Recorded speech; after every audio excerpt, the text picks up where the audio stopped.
नवरात्रों का महत्व जहाँ अच्छाई को बुराई पर विजय के रूप में मनाया जाता है, तो एक पौराणिक कथा के अनुसार नवरात्रि में माँ दुर्गा ने महिषासुर नामक राक्षस का वध करके देवताओं को उनके कष्ट से मुक्त किया था।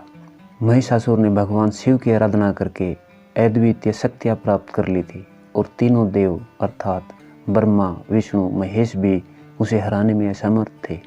महिषासुर राक्षस के आतंक से सभी देवी देवता भयभीत थे। उस समय सभी देवी देवताओं ने अपनी अपनी शक्तियों को मिलाकर दुर्गा को अवतरित किया। अनेक शक्तियों के तेज से जन्मी माता दुर्गा ने महिषासुर का वध करके सबके कष्टों को दूर किया था। इसी संदर्भ में एक कथा है। एक कथा के अनुसार एक नगर में एक ब्राह्मण रहता था। वह माँ भगवती दुर्गा का परम भक्त था। उसकी एक कन्या थी। ब्राह्मण नियम से प्रतिदिन दुर्गा माता की पूजा और यज्ञ किया करता था। सुमति अर्थात ब्राह्मण की बेटी भी प्रतिदिन इस पूजा में भाग लिया करती थी। एक दिन सुमति खेलने में व्यस्त होने के कारण भगवती की पूजा में शामिल नहीं हो सकी। यह देख उसके पिता को क्रोध आ गया और क्रोधवश उसके पिता ने कहा वह उसका विवाह किसी दरिद्र और कोढ़ी से करेगा।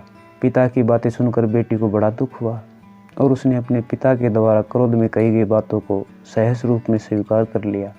कई बार प्रयास करने से भी भाग्य का लिखा नहीं बदलता है। अपनी बात के अनुसार उसके पिता ने अपनी कन्या का विवाह एक कोढ़ी के साथ कर दिया। सुमति अपने पति के साथ विवाह करके चली गई। उसके पति का घर न होने के कारण उसे वन में घास के आसन पर रात बड़े कष्ट के साथ बितानी पड़ती थी। गरीब कन्या की यह दशा देखकर माता दुर्गा उसके पिछले जन्म में किए गए उसके पुण्य के प्रभावों से प्रकट हुई और सुमति से बोली, हे कन्या, मैं तुम पर प्रसन्न हूँ। मैं तुम्हें कुछ देना चाहती हूँ। मांगो, क्या मांगना चाहती हो। इस पर सुमति ने उनसे पूछा कि आप मेरी किस बात पर प्रसन्न हैं।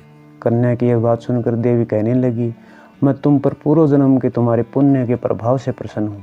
तुम पूर्व जन्म में भील की पतिव्रता एक स्त्री थी और इस तरह से माता शक्ति ने उस कन्या का उद्धार किया। चैनल को लाइक करें, सब्सक्राइब करें और जुड़े रहें अच्छी अच्छी कहानियों के लिए।